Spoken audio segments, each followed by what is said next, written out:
Welcome back to the SportsMax Zone. Time now to talk some Champions League football, because on Tuesday, Inter Milan will welcome Barcelona to the San Siro for what is expected to be another epic showdown as the teams vie for a place in the UEFA Champions League final. The two European giants played out an epic 3-3 draw in their first leg encounter at the Barcelona Olympic Stadium. That first leg produced the fastest goal in a Champions League semi-final, Marcus Thuram netting within 30 seconds for Inter, while Lamine Yamal, Barcelona's 17-year-old prodigy, became the youngest semi-final scorer in the Champions League's history. Now, both coaches are optimistic ahead of Tuesday's second leg clash. This is what they had to say, starting with Simone Inzaghi, the head coach of Inter Milan. He said, "We saw a fantastic match in the first leg, and we knew the semi-finals are difficult. We could even have won. I really like the impact that our subs had. Our fans know that we have been giving our utmost in difficult times, and we know that Tuesday will be a final." Hansi Flick, the head coach of Barcelona, says in the second leg, Inter can't just defend. They have to try and score too. It's the semi-finals of the Champions League, and the four best teams in Europe are there. We play the style with style and confidence, and we know that what we can do. We have 90 minutes next week, and hopefully that's enough to get to the final. That's our goal, and we will fight for it. Well, to help us analyze the second leg and predict a possible outcome, we have called on the expertise of Juan Giorango. Juan, welcome to the SportsMax Zone. Everyone is waiting for this one, given what we saw last week. Can I ask you this, though? Since the match ended in a draw, which of the two teams do you think have the ability to improve more on last week's performance?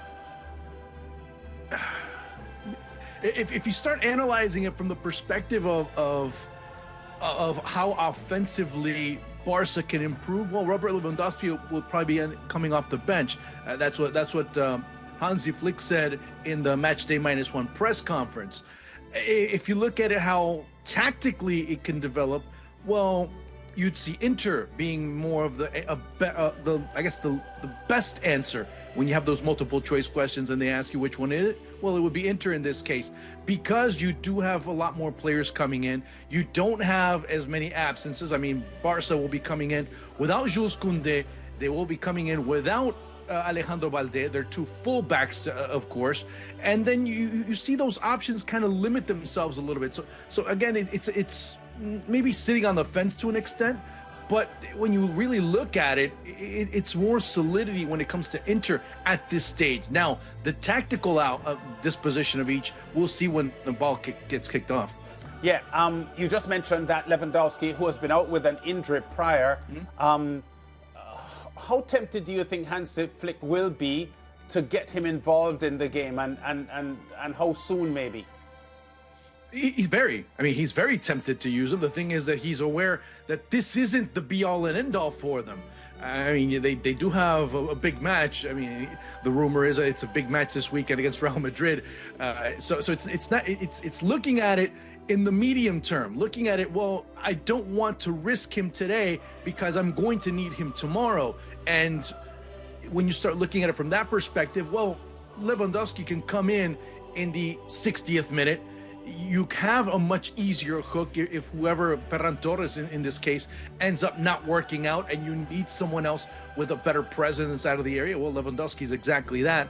You do end up being more tempted to use him quicker, but at the same time, you're aware that he's just coming back from injury and he just needs minutes to get back in his form. Yeah, most previews of this match have labeled Marcus Thuram and Lamine Yamal as the two players to watch in this encounter. But both teams have so many impact players that it's definitely not just these two that will be looked at. No, there's no doubt. I mean, we could talk about many, and with Barcelona, it's not just Lamine Yamal. We just talked about another one in Robert Lewandowski. Now we can also talk about another one that many are saying if Barca wins the treble, he could win the Ballon d'Or, and it's Rafinha. And who would have thought that? In the words that were being said by Rafinha today, when it came to Xavi Hernandez, and said that him and his coaching staff didn't have any faith in him, It's funny because we're talking about Rafinha that was underwhelming when he first came from Leeds United, and seeing him now, you have to mention his name. And on the other end, you have to start looking at the Denzel Dumfries. You have to look at the fullback, or excuse me, the wing backs for Inter, and what kind of a difference they make. And there's another guy that could be having an impact. He too, not coming off an injury, just had a little bit of a nick in the return leg, and that's, of course, the away leg, I should say, and that's Lautaro Martinez.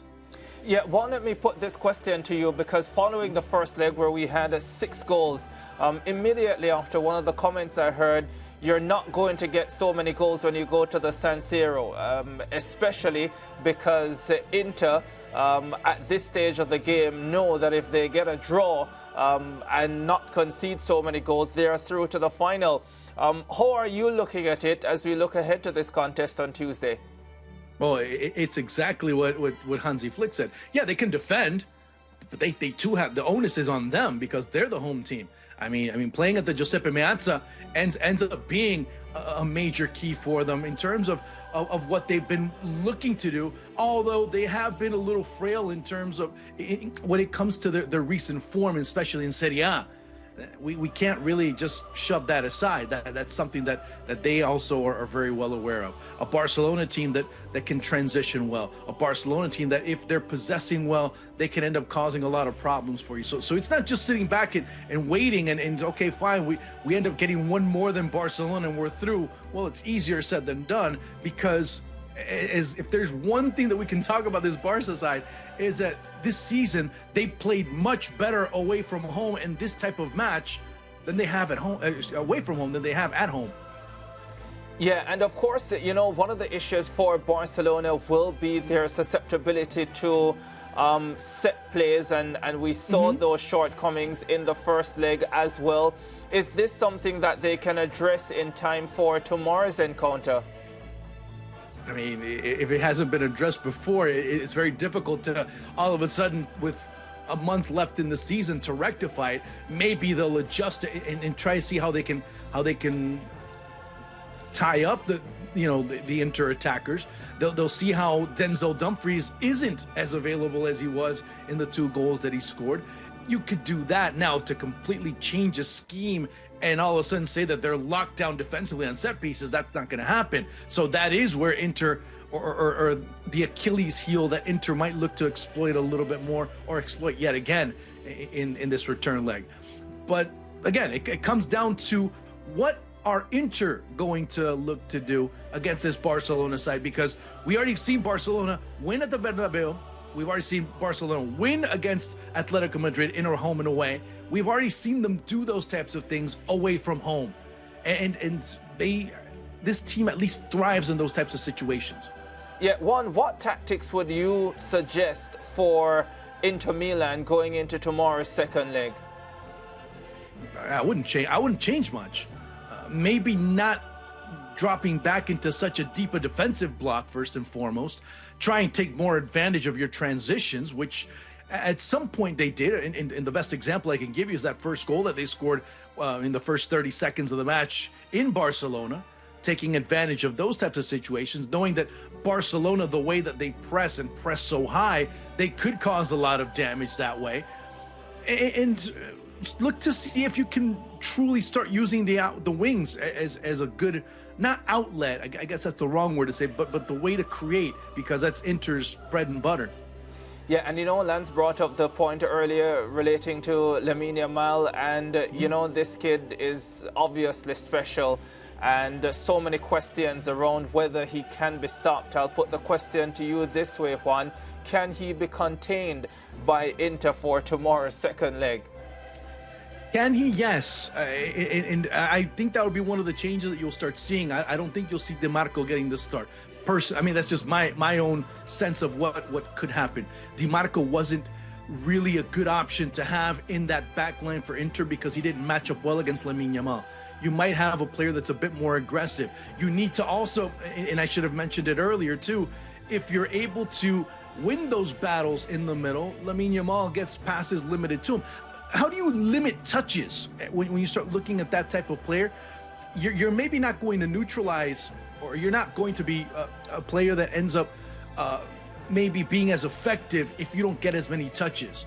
So maybe if you start looking at things from a root cause situation, pretending and saying, okay, this is what we have to do to prevent him from getting the ball, maybe that'll give us an advantage. Maybe that's the way to go for Simone Inzaghi.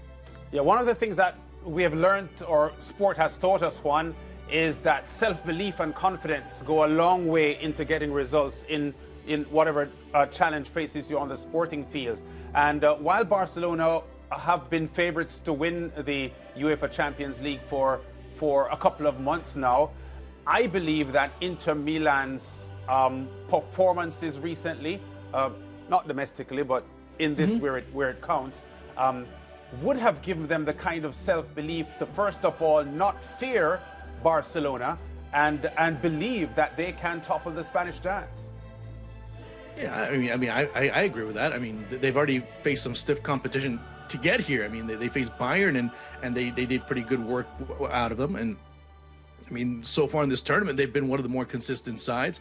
And historically, Inter have done well against Barcelona. Now, does historically mean actually? Well, not really. But it ends up being something where you can say, well, we understand our system. We've already been here. We've already been to a final. We didn't win it, but we know what it takes to get there. And we know what it takes to get there against teams like these. Yeah. So yeah, you're right.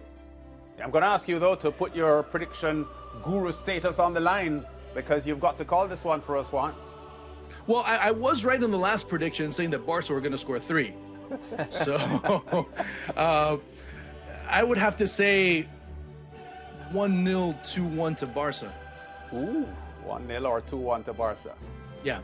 Okay, and I'm sure you say a lot and more. Rafinha and Lamine Yamal will be involved in the goal scoring. Wow, pretty precise. All right, Juan. Yeah. We heard those points that you just made, and we'll be looking closely at what happens at the San Siro on Tuesday. And we'll now, if I say something different tomorrow, you already have me on video saying I said what I said. So I can't go back and say, no, it's going to be 4-3 or something like that. Then you guys will catch me. You've already registered your views. All right, Juan, yes, sir. Thanks a lot, man, and we can't wait until tomorrow. All right, see you guys later. Bye. Yeah, Ricardo, this is a big one. I think from last week, everyone was anticipating Tuesday evening. Yeah, quite a classic last week in that 3-all draw. Inter Milan, I think, probably left a little bit disappointed, because I think they would look back at that game and think to themselves, we should have held on at least one goal. The difference. They were up 2-0, they were up 3-2, and they just could not hold off Barcelona. Rafinha is a fantastic player. I've loved Rafinha from he was at Leeds, but he's so much better now, though. I don't know if he is so much better. Maybe he is so much better, but at the same time, I feel as if he seems so much better because he's playing in a better team, he's playing in a better system, he's playing in a better setup, and so we see a lot more of what he's capable of doing. But I feel as if from the time he was at Leeds United... You saw what we are seeing now. Yes, in all honesty. So that strike last week, that strike so pure, and it's only unfortunate that the goal was not credited to him. But yes, promises to be another fantastic match tomorrow, Lance, and I just can't wait. Yeah, we go to break now. A lot of track and field discussion coming for the remainder of the show, and we'll be back after this.